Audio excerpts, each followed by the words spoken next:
most requested transitions from the past 3 years was Janis Joplin, the blues singer, I suppose she was, who died in 1970 at the age of 27. She was a prodigious talent. Didn't make much of an impression on me as a youth in England, but in America, she was huge. She was part of the psychedelic era in the 60s, Woodstock, Monterey Pop, and so on, and very successful in her way. But it's such a contrast to how her childhood was. She was overweight and spotty and very heavily bullied. And bisexual, I think, as well, which didn't sit easily with the times. And eventually she just turned inward. And this led to drug use that I guess was mild at first, but got worse and worse over time. She would stop and then start and then stop and then start. And eventually it killed her. When I went into her energy, there was this... it's like a tube, like the turret of a tank.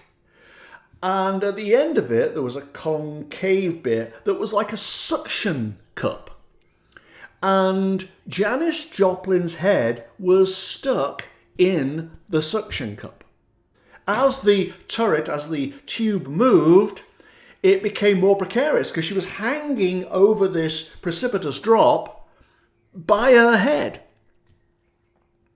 It was only later on, when I researched this, that I discovered that yes, she technically did die of a heroin overdose, but only because she was under the influence of heroin, tripped over a rug and gashed her head. And it was the gash and the repercussions of it that led to her death. So this would make sense in terms of her head being stuck in this tube. As the turret swung around, the tube swung around, she eventually fell off. But interestingly, there was in this cliff face by the side of her a drawer that was pulled out. And she fell into it and it closed. Almost as if the universe was saying, I knew this was going to happen. It was just a matter of time. So I'm prepared. I have the drawer waiting for you. After the drawer swallowed her, she went down a chute and ended up in that symbolic cave I always see. Completely dazed, no idea what had just happened. In fact, she initially thought she was in a real place, that this was just a place she ended up in. You know, like if you have a really bad night and you get drunk and you wake up in the morning, you're not quite sure initially where you are. It was like that. She thought she was just in a place she didn't recognize. The idea that she was dead didn't occur to her at all. And when it went into her consciousness, it was like I had warm, damp rags inside my brain. Everything was fuzzy and confused, almost like being in a sauna, actually. It was really, really weird. And the cave to her was enormous. She was a tiny little figure in it, suggesting that her greatness when she was in form did not in any way match up with how she felt on the inside. Maybe because of her childhood, she still felt incredibly insecure and lonely and desperate. Hence the drugs. But there was a sense of insignificance to this and confusion about the process. Where am I? Where is everyone? Where's my body? It was like massive cognitive dissonance. There's always a tunnel there because people have to ultimately move up the tunnel into the light. In her case, she was completely disempowered and she lay on the ground. Obviously, there's no real ground. This is in my head, basically. But she lay on the ground. Her consciousness just flaked out and lay there, unable to move. It wasn't an unwillingness to move. It was just that there was no power there. There was no driving force, no initiative. It had been either crushed out of her or numbed out of her. So much so that she wouldn't go up the tunnel, and you have to go up the tunnel. There's a momentum, there's a current, you have to go. And it was almost as if Grace said, okay, well, we're going to have to make this one come because she is not going to budge.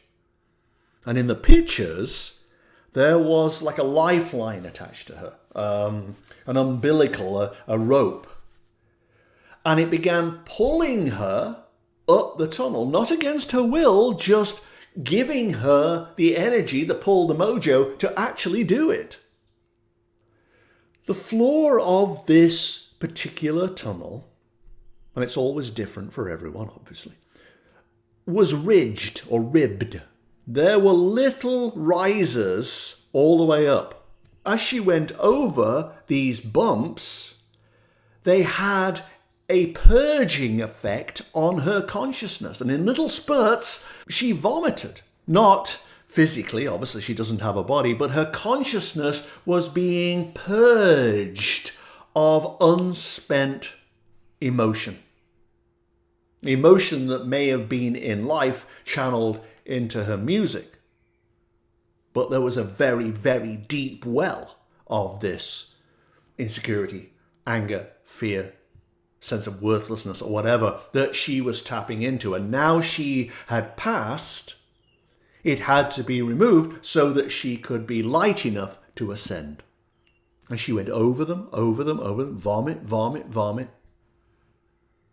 By the time she got to the top of this tunnel, there was almost nothing left. Looking at her lying on the ground, the shell of a person, one could almost conclude that she had been nothing but her problems. And once her problems were gone, she was just a regular individual again. And that was what had been the propellant behind her success, her talent. She was drawing on all this stuff in order to entertain the world. But take that stuff away, and there wasn't much there. So maybe the drugs were a way of numbing, suppressing, sidestepping all this dark energy that she knew she had inside her. And if it hadn't been suppressed, it came out. And in the end, at the top of the tunnel, it wasn't even sad. It wasn't even an emotional experience at the top of the tunnel. It was just like, okay, just pull her in. This is one that we'll have to deal with later. It was really about self-love, the whole thing. And she hadn't been able to love herself.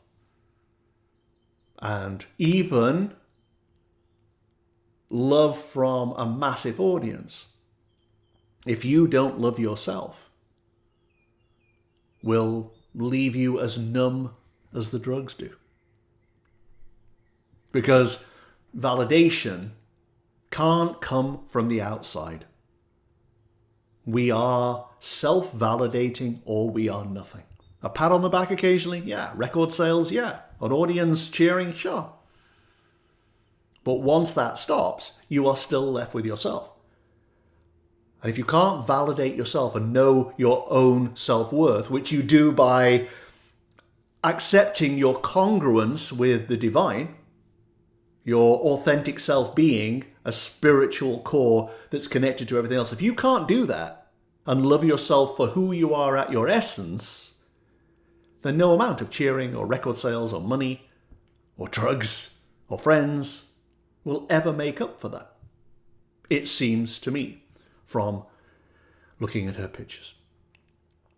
And eventually, this shell of a woman went into the light, was pulled into the light, and went. Self-love is important, clearly. No amount of endorsement by external agencies can replace the sense of unconditional love that one gets from being at one with universal forces, with God, if you like. That's where the love, the validation comes from the inside out. And Janis Joplin didn't realize that.